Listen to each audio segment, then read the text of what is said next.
అందరికీ నమస్కారం అండి. ఈరోజు మనం పొట్లూరు సుబ్రహ్మణ్యం గారు రచించిన జూమ అనే ఓ చక్కటి కథను విందాం. ఇక కథలోకి వెళ్దాం.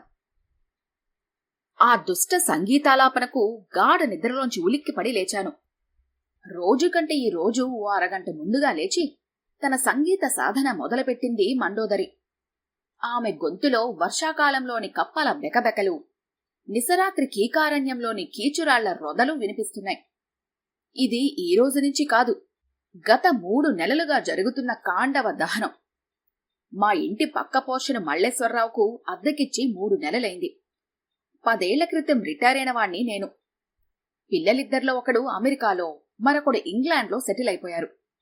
ఈ వయసులో వాళ్లు పిలిచినా మాతృదేశం వదిలి వెళ్లలేక భార్య తోడుగా ఇండియాలోనే ఉండిపోయాను. అద్దెకిచ్చి సదరు అద్దెతో బతకాల్సిన అవసరం లేకపోయినా తోడు కోసం, నా భార్య కాలక్షేపం కోసం ఇంటిలోని ఒక భాగం మల్లేశ్వరరావు అనే ఓ మతిచెడిన ఒక ప్రైవేట్ కంపెనీ ఉద్యోగికి అద్దెకిచ్చాను. మల్లేశ్వరరావుకి మతిచెడిన విషయం చేరిన వారం రోజుల తర్వాత అతని భార్య నా భార్యకు చెబితే నా భార్య నాకీ విషయం చెప్పింది. ఇంతకీ అతని మతిచెడడానికి కారణం 100 సంబంధాలు చూసినా తన ఏకైక ముద్దుల కుమార్తె మండోదరికి మనువు కాకపోవటం. అయినా అతనికి అంత పేరాస పనికిరాదని నా నమ్మకం. ఎందుకంటే మండోదరిని చేసుకున్నవాడు ఎవడైనా ఆమె విశ్వరూపం చూసి జడుసుకొని చావాల్సిందే. అలా ఆమెను వితంతువుగా చేసే కంటే పెళ్లికాని పిల్లల నిత్య నూతనంగా చూసుకోవటమే నయం. మండోదరికి 25 ఏళ్లుంటాయి. నల్లగా, పొట్టిగా, లావుగా ఉంటుంది. వెడల్పైన నోరు, నోట్లోంచి బయటకొచ్చి ఎల్లప్పుడూ సన్బాత్ చేస్తూ ఉన్నట్లుగా తెల్లగా మెరిసే పళ్ళు, ఎలకతోకలాంటి జానెడు జడ, గుడ్లగూబ దగ్గర్నుంచి అరువు తెచ్చుకున్నట్లున్న కళ్ళు, ముక్కు, మగ గొంతు ఆమెని లోకంలో ఒక స్పెసిమెన్ గా నిలబడతాయి. అయితే అభినందించాల్సిన విషయం ఆమెలోని ఆత్మవిశ్వాసం. తానెప్పుడూ అనాకారిని కానని అనుకోవటం. ప్రపంచ సుందరి యుక్తాముఖి పోలికలు తనలో ఉన్నాయని అందరికీ చెప్పుకొని మరీ ఆనందించటం. పాపము శమించుగాక. కాకిపిల్ల కాకికి ముద్దున్నట్లు తమ గారాల బిడ్డ మండోదరికి ఏ వరుడు నచ్చటం లేదని మల్లేశ్వరరావు దంపతులు ప్రచారం చేసుకుంటూ ఉంటారు. అందానికి తోడు సంగీతం కూడా ఉండాలండి నా బిడ్డకు అంటూ ఆమెను సంగీత పాఠశాలలో కూడా చేర్పించాడు. ఇదే నాకు తీరని శాపంలా పరిణమించింది. ఉదయం 6 గంటలకు వాకింగ్కి వెళ్లేవాడిని. ఇప్పుడు మండోదరి భ్రష్ట సంగీత సాధన మూలంగా 5 గంటలకే లేచి పరుగులు పెట్టాల్సి వస్తోంది. కాని ఈ రోజు అరగంట ముందుగానే లేచి ఆమె సాధన మొదలు పెట్టడంతో బలవంతంగా బయటికి గెంటినట్లు ఇల్లు వదిలి ఆ చీకట్లో నడిచి కూతవేటు దూరంలో మండోదరి సంగీత సాధన వినిపించని రామాలయంలో కూర్చున్నాను. చీకటి పొరలు విడిపోయేంత వరకు నిశ్శబ్దంగా రామనామం జపం చేసి తర్వాత మార్నింగ్ వాక్కి బయలుదేరాను. నేను వాకింగ్ నుంచి తిరిగొచ్చేసరికి నా భార్యతో చెబుతోంది మండోదరి. సంగీత కళాశాలలో స్టూడెంట్లు, లెక్చరర్లు, ప్రిన్సిపాలు నా గానమాధుర్యాన్ని ఎంతగానో మెచ్చుకుంటారు మా అమ్మ. అపర సంగీత సరస్వతి ఈ భూమి మీదకి వచ్చి పడిందని ఒకటే పొగడ్డం అనుకో. తరువాత నన్ను చూసి, అరే తాతయ్య కూడా వచ్చేశారే, తాతయ్య కూడా ఈ విషయం చెప్పేయాలి అంది. పర్వాలేదమ్మా, నేనంతా విన్నాను. భగవంతుడి కటాక్షం నీకుందమ్మా. ఏనాటికైనా నీ ఒక ప్రముఖ సంగీత విద్వాంసురాలివి అవుతావు అంటూ దీవించాను. మీ ఆశీర్వాదం ఊరికే పోదు తాతయ్య అంది నిజంగానే తానొక గొప్ప విద్వాంసురాల్ని అని మురిసిపోతూ. అలా ఈ రోజు ఆమె నుంచి తప్పించుకొని బయటపడ్డాను.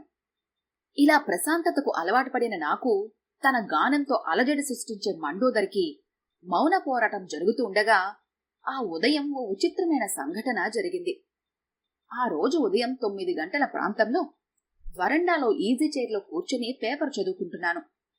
ఇంతలో ఒక విచిత్రమైన వ్యక్తి గేటు తీసుకుని లోపలికొచ్చాడు. అతనికి సుమారు 28 ఏళ్లుంటాయి. సన్నగా, పొడవుగా, నల్లగా రివటలా ఉన్నాడు. సన్నగీరల బ్యాగీ ప్యాంటు, లూజుగా ఉన్న బొమ్మల చొక్కా టక్ చేసి ఉన్నాడు. నల్లగా గుబురిగా పెరిగిన వెంట్రుకలు, కళ్లకు నల్ల కూలింగ్ గ్లాసులు, భుజాన బ్యాగు తగిలించుకొని ఉన్నాడు. క్రాఫ్ ముఖం మీద పడుతుంటే స్టైల్గా పక్కకు నెట్టుకుంటూ వచ్చాడు. ఎవరి అపరిచిత వ్యక్తి అనుకుంటూ ఉండగానే ఆ వ్యక్తి తన భుజాన వేలాడుతున్న బ్యాగు పక్కన పెట్టి బోర్లా పడుకొని సాష్టాంగ నమస్కారం పెడుతూ నా 2 పాదాలు పట్టుకున్నాడు. అంతేకాక, గ్రాండ్ఫా, నువ్వే నాకు దిక్కు అన్నాడు. నేను ఆశ్చర్యపోతూ, అలా కూర్చోండి అంటూ ఎదురు కుర్చీ చూపించాను మర్యాదగా. అతను ఆ కుర్చీలో కూర్చోకుండా క్రిందనే నా కాళ్ల దగ్గర కూర్చొని ఒక ఉత్తరం అందించాడు. చించి చదివాను. అది ఒకప్పటి నా కొలీగ్ వీర్రాజు రాసింది. రిటైర్ అయి రాజమండ్రిలో స్థిర నివాసం ఏర్పరచుకొని ఉన్నాడు. ఉత్తరం తెచ్చినవాడు తన మనవడని, వాడికి రాజమండ్రి నుంచి ఈ ఊరికి బదిలీ అయిందని, వాడి బాగోగులు చూడు అని రాశాడు. ఉత్తరం చదవడం పూర్తి చేశానని తెలుసుకుని, నా పేరు మన్మథరావు గ్రాండ్ఫా అంటూ అనవసరంగా రాని కన్నీళ్లను తుడుచుకున్నాడు అనాథల. నేనతనికి ధైర్యం చెప్పి వరండాకి ఆనుకొని ఉన్న ముందు గదిలో ఉండమని చెప్పాను. ఎంతో సంతోషించాడు మన్మథరావు. ఇంతలో మా సంభాషణ విని నా భార్య బయటకొచ్చింది. మన్మథరావు వాసన పసిగట్టిన కుక్కలా ఎగిరి గంతేసి, అరే, గ్రాండ్మానా? మహాలక్ష్మిలా ఉంది. చనిపోయిన మా అమ్మమ్మ గుర్తుకొస్తోంది అంటూ సాష్టాంగపడి ఆమె పాదాలు కళ్ళకద్దుకున్నాడు.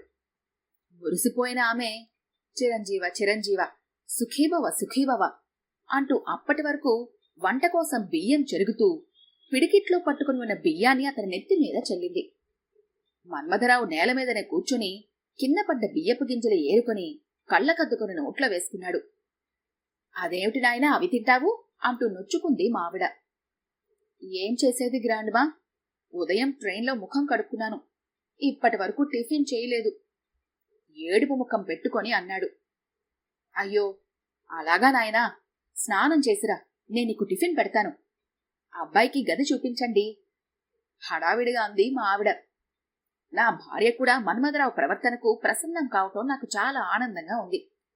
ఫర్నిచర్తో ఉన్న గది మన్మథరావుకి బాగా నచ్చినట్లుంది. బ్యాగు టేబుల్ మీద పెట్టాడు. టేబుల్ మీదున్న లెదర్ బ్యాగు కదులుతూ ఉంటే, అదేమిటి, బ్యాగు దానికదే కదులుతోంది, అందులో ఏముంది నాయనా అని అడిగాను. అందులో ఒక ప్రాణి ఉంది గ్రాండ్ఫా, బ్రహ్మచారిని కదా, తోడు కోసం అంటూ బ్యాగు వైపు నడిచాడు. జిప్ లాగగానే బ్యాగులోంచి బయటకు దూకింది ఓ బాల మర్కటం. ఆయ్ జూమా, గ్రాండ్ఫాకు నమస్కారం పెట్టు అన్నాడు. అది నా వైపు కళ్ళు చికిలించి చూసి చేతులతో పొట్ట ఒకసారి గోక్కొని 2 చేతులు నెత్తిమీద పెట్టుకుని నమస్కారం చేసింది. వాట్ ఈస్ దిస్ అన్నాను ఆశ్చర్యంగా. ఇది జూమా, అంటే జూనియర్ మన్మథరావు. ఇది నా పెంపుడు జంతువు. దీనివల్ల మీకేమీ ప్రమాదం ఉండదు గ్రాండ్ఫా. ఎవరు ఏ పని చెప్పినా చేస్తుంది కోతిపిల్ల. గ్రాండ్మాకు అన్ని పనుల్లోనూ సాయం చేస్తుంది. నీకిదేం పిచ్చి మన్మథరావు? పిచ్చి కాదు గ్రాండ్ఫా, ఓ మహత్తర కార్యం కోసం దీన్ని పెంచుతున్నాను. నేను ఒక అభ్యుదయ కవిని. డిక్టేట్ చేస్తే వ్రాసేవాళ్లు కావాలి. దానికి జీతమిచ్చి వ్యక్తిని మెయింటైన్ చేయటం చాలా కష్టం. అందుకే దీన్ని పెంచుతున్నాను. ఈ మధ్యన అక్షరాభ్యాసం కూడా చేయించాను. నా స్టైలే వేరు అన్నాడు ముఖాన పడ్డ జుట్టు వెనక్కి నెట్టుకుంటూ. ఓరి నీ పాపం కోలా అనుకొని, మరి దీని పోషణ భారం నాయనా? నా సందేహం బయట పెట్టాను. ఏముంది, జస్ట్ ఉదయం పూట గ్రాండ్మా మిగిలిపోయిన ఇడ్లీ ముక్కలో చపాతీ ముక్కలో వేస్తే తిని ఊరుకుంటుంది. మామూలుగా ఆఫీస్కి వెళ్లేటప్పుడు ఏదో ఒక జామ చెట్టు మీద నాగ్గా వదిలేస్తూ ఉంటాను. తిరిగొచ్చేటప్పుడు కలెక్ట్ చేసుకుని బ్యాగ్లో పడేసుకుని వస్తూ ఉంటాను. ఇక్కడ మన ఇంట్లోనే జామ చెట్టు ఉంది కాబట్టి ఇప్పుడు ఆ ప్రాబ్లం కూడా లేదు ఆనందంగా అన్నాడు మన్మథరావు. ఒరే, నీ పేరు మన్మథరావు కాదు, మర్కటరావు అంటే బావుంటుంది. నీవొక సీనియర్ మర్కటరావు, అదొక జూనియర్ మర్కటరావు అనుకుని, ముందు నువ్వు స్నానం చేయి, నేను వెళ్తున్నాను అంటూ గదిలోంచి బయటపడ్డాను. అరగంట తర్వాత జూమని ఎత్తుకొని నేరుగా డైనింగ్ హాల్లోకి వచ్చి కూర్చున్న మన్మథరావు, గ్రాండ్మా, నేను టిఫిన్కి రెడీ అన్నాడు. చిచి, అదేమిటి కోతిపిల్ల, బయట పారే. మన్మథరావు ఒళ్ళో జూమను చూస్తూ పెద్దగా అరిచింది నా భార్య. మన్మథరావు అది చాలా తప్పన్నట్లు నోటికి అరచెయ్యి అడ్డుపెట్టుకుని తీసి, గ్రాండ్మా, జూమా చాలా మర్యాద గలవాడు. అలాంటి పని చేస్తే వాడు జీవితంలో మనల్ని క్షమించడు. మీకే ఇబ్బంది రాకుండా చూసే బాధ్యత నాది అంటూ నాకు చెప్పినట్లే దాని కథంతా మా ఆవిడికి కూడా చెప్పాడు. మా ఆవిడ టిఫిన్ వడ్డిస్తుంటే తను తింటూ మధ్య మధ్యలో జూమకు తినిపించాడు. టిఫిన్ అయిన తర్వాత తాను మరుసటి రోజు ఉద్యోగంలో చేరతానని, ఈ రోజు రెస్ట్ తీసుకుంటానని చెప్పి వెళ్ళిపోయాడు. వెళ్తూ వెళ్తూ తాను రేపట్నుంచి హోటల్లో తింటానని ఇష్టం లేని ముఖం పెట్టి చెప్పాడు. నాయనా, నువ్వే 2 పిడికిళ్లు తిన్నావు. నువ్వు తినే పిడికెడు మెతుకులకు హోటల్ ఎందుకు? మా ఇంట్లోనే తిను అన్న భార్య మాటలు మన్మథరావుకు ఎంతో ఆనందాన్ని కలిగించాయి. సీనియర్ మన్మథరావు గదిలోకి వెళ్లి విశ్రాంతి తీసుకుంటుంటే ఆ జూమ మా ఇంటి ముందున్న జామ చెట్టెక్కి రెస్ట్ తీసుకుంటోంది. అలా ఉంటే పర్వాలేదు. ఆ సాయంత్రం అది చేసిన కొంటె పనే నాకు ఆశ్చర్యాన్ని కలిగించింది. ఆ సాయంత్రం 5 గంటలప్పుడు మండోదరి కేకలు విని వరండాలోకి వచ్చాను. మండోదరి తల్లి మన్మథరావుని గద్దించి అడుగుతూ ఉంది. ఈ రంగుల లుంగి నీదే కదూ? మా బాత్రూంలకి ఎలా వచ్చింది? లుంగీ నాదే ఆంటీ. సాయంత్రం స్నానం చేసి వదిలేశాను. మీ బాత్రూంలకి ఎలా వచ్చిందో నాకు మాత్రం తెలీదు. ఉండండి, ఇప్పుడే వస్తాను అంటూ హడావుడిగా గదిలోకి వెళ్లిన మన్మథరావు చేతిలో లంగాతో వచ్చాడు. చూడండి, ఇది మీదేనా? సాయంత్రం నేను నిద్రలోంచి చూసేసరికి నా మంచం కిందుంది. ఇది నా కూతురు మండోదరిది. ఎలా నీ గదిలోకొచ్చింది? ఇది మర్యాదస్తుల పనేనా అంటూ మళ్లీ అరిచింది మండోదరి తల్లి. ఇంతలో లోపలించి వచ్చిన మండోదరి, అమ్మా, ఇదేంటే మన బాత్రూంలో ఉంది అంటూ ఒక అండర్వేర్ ఎత్తి పట్టుకుని వచ్చింది. మన్మథరావుని చూస్తూనే మెలికలు తిరిగిపోయి ఛ అంటూ అండర్వేర్ క్రింద వదిలేసింది. అయ్యో, ఇది నా అండర్వేర్ మీ బాత్రూంలోకి ఎందుకొచ్చింది? నాకు సమాధానం కావాలి. ముఖం చిటపటలాడిస్తూ అడిగాడు మన్మథరావు. పొరపాటు 2 వైపులా ఉంది కాబట్టి ఇలాంటివి మళ్లీ జరగకుండా చూడమని ఇద్దరినీ హెచ్చరించాను. అంతటితో ఆ వివాదం ముగిసిపోయింది. తలెత్తి చూసిన నాకు చెట్ల కొమ్మల మధ్య నుంచి నన్నే చూస్తూ జూమ కిచకిచలాట్టం కనిపించింది. మరుసటి రోజు ఉదయం మార్నింగ్ వాక్ నుండి వచ్చిన నాకు ఆ దృశ్యం అత్యంత ఆశ్చర్యాన్ని కలిగించింది. మండోదరి పోర్షన్ ముందు నిలబడి ఆమె తల్లితో మాట్లాడుతున్నాడు మన్మథరావు.